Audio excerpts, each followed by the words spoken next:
Good day, everyone. I am Jay Marvillana and I will be discussing three philosophical practices in education, namely Pragmatism, Existentialism, and Postmodernism. First is Pragmatism. Pragmatism is a philosophical tradition that began in the United States around 1870. It is an approach to things that focuses on the practical or logical response. It is a philosophical movement that includes those who claim that an ideology or proposition is true if it works satisfactorily, and that the meaning of a proposition is to be found in the practical consequences of accepting it, and that unpractical ideas are said to be rejected. The main proponents of pragmatism are Protagoras of ancient Greece, Heraclitus, Charles Peirce, William James, John Dewey, W.H. Kilpatrick, and J.L. Childs-Ratners. Pragmatism follows a principle that gives importance to action and experience. It gives emphasis on experimentation, as it believes that knowledge is based on experience. It practices the concept of learning by doing. It affirms that growth and development takes place through interaction and environment. In pragmatism, there is no belief in permanent values. There will always be change, which can be implicitly and explicitly implied. Lastly, it is more on means, not on its ends. Pragmatism rejects metaphysics as an area of philosophical inquiry. It does not believe in spiritual or transcendental values. Instead, it believes that reality is determined by individual sense experience, that reality is constantly changing. It further suggests that man can know nothing beyond his experience. In terms of epistemology, pragmatism views knowledge that are based on experience is true. It is emphasized on functional knowledge and understanding. Also, pragmatism does not believe on standard permanent and external values, but rather, it proposes that if the consequence of an action is worthwhile, then the value of the action is proven to be good. The aims of pragmatism in education offer a different perspective. It does not believe in setting predetermined, fixed, ultimate, and general aims of education. It prioritizes more growth and creation of values.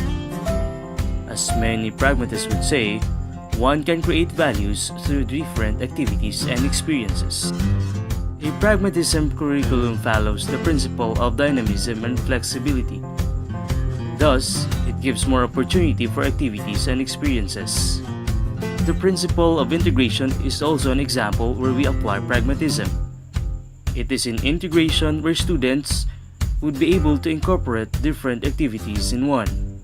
It is also a way of assimilating experiences in creating new values and beliefs. In terms of teaching, the present way of instruction is somehow related to what pragmatism is advocating, as it is against outdated and traditional teaching method. In pragmatism, there is a purposive process of learning. Students are guided to learning by doing. Thus, activities overall is more on experimental method. Pragmatism's main strengths are the following. It develops efficiency of the students through activities and experiences. It enables child to solve his daily problems and lead a better life. The activities lie at the center of all educative process. Pragmatism promotes self-discipline. It contributes to the development of a system which is vocation-centered. There is also a principle of integration. It also helps realize the value of today's life. And lastly, it develops child a social sense and sense of duty towards society. Yet, with all this strength, opposition cite the following as weakness of pragmatism. First, it pays little attention to spiritual values. There is too much emphasis on material things. There is insignificant place to cultural values, as it ignores knowledge accumulated through the ages. Another weakness is that it does not indicate fixed educational goals. The next part is about existentialism. It is a philosophy that emphasizes individual existence, freedom, and choice. It is the view that humans define their own meaning in life and try to make rational decisions despite existing in an irrational universe. The proponents of existentialism are Soren Kierkegaard, Martin Heidegger, Jean-Paul Sartre, and Albert Camus. Existentialism promotes the idea that human possesses free will and stands in a meaningless world or universe. It takes the Tao, spells T-A-O, as its starting point. In this philosophy, people make decisions based on subjective meaning rather than pure rationality. Focus within oneself is to appear, to arise, to become, and to be. It also emphasizes that every individual is unique, where every human has his own responsibility and judgment. This means that human makes choices that create their own nature. In the field of metaphysics, it believes that reality is subjective with existence preceding essence. In short, existence creates essence. In epistemology, existentialism emphasizes that knowing is to make personal choices, that an individual chooses the knowledge he wants to know or finds something appropriate what he wants to know. In its axiology, it is believed that values should be freely chosen and each should be a choice.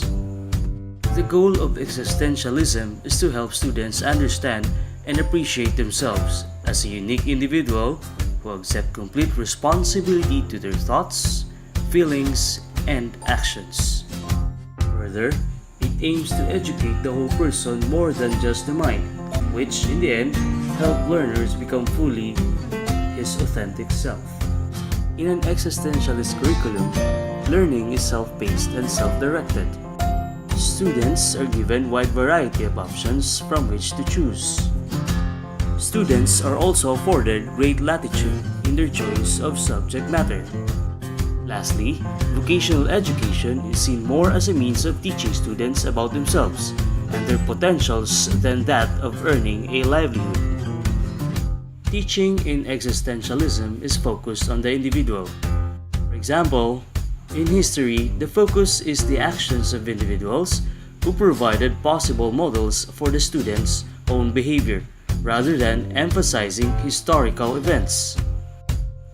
In arts, it encourages individuals' creativity and imagination more than copying or imitating models. It also suggests that in classes, there should be more spaces to facilitate dialogues, small group discussions, and individualization. And it is in this belief that criticism to any individual work is less important. Existentialism in education is as important as the others as it emphasizes concrete, personal experience over rational abstractions. It teaches students to comprehend the depth, mystery, and meaning of life. There is an emphasis on personal commitment. It promotes child-centered education, and there is the freedom of learners to choose what they want to learn based on their context. With all the established beliefs of this philosophy, its weakness can also be traced from its strength. One glaring weakness is the fact that there can be no question of being right or wrong, or no better or worse. Hence, nothing can be closer or further away from the truth when it comes to meaning, because there is no meaning at all. It even further expressed that the universe is empty, meaningless, as individuals need to make significance for themselves. And lastly, the concerning belief is that many of its principles are against natural laws, and that there is no universal agreement in a set of arbitrary ideals and beliefs. The third topic is about postmodernism. Postmodernism is an aesthetic, literary, political, or social philosophy which was the basis of the attempt to describe a condition or a state of being or something concerned with the changes to institutions and conditions as postmodernity. In other words, postmodernism is the cultural and intellectual phenomenon, especially since the 1920s new movements in the arts, while postmodernity focuses on social and political outworkings and innovations globally, especially since the 1960s in the West. Postmodernism literally means after the modernist movement, while modern itself refers to something related to the present. The movement of modernism and the following reaction of postmodernism are defined by a set of perspectives. Soren Kierkegaard, Friedrich Nietzsche, and other late 19th and early century authors laid the groundwork for the existential movement of the 20th century. They did so through arguments against objectivity and emphasis on skepticism, especially concerning social morals and societal norms. The term postmodernism describes tendencies perceived as relativist, counter-enlightenment, or anti-modern, particularly in relation to critics of rationalism, universalism, or science. It is also sometimes used to describe tendencies in a society that are held to be antithetical to traditional systems of morality. Elements of the Christian right, in particular, have interpreted postmodern society to be synonymous with moral relativism and contributing to deviant behavior. The criticisms of postmodern are often complicated by the still fluid nature of the term, and in many cases, the criticisms are clearly directed to post-structuralism and the philosophical and academic movements that it has spawned rather than the broader term postmodernism. Even the linguist Noam Chomsky has suggested that postmodernism is meaningless because it adds nothing to analytical or empirical knowledge. In education, postmodern perspective is regarded as an approach to educational change or extension from modern one across the broad spectrum. Postmodern educators focus on individual differences in learning rather than uniformity of thought, knowledge, practice, and curriculum. Choice is another word to describe the education in the postmodern era. Diversity has been brought in school governance and structure. Magnet schools and charter schools are the examples. As for teachers, the word choice means that considerable autonomy is given to them. They have more freedom to select curricular materials and instructional strategies, which means less centralized but localized lessons in the classroom, and they are empowered to become more forceful decision makers in their own classrooms. Lastly, these three practices may have differences in its principles, yet it only shows the complexity of learning. Thus, as an educator, we can never afford to stop learning as well for our improvement in guiding the learners. For what might be effective today may not be applicable as time changes. This is Jeremy Villena, and thank you for listening.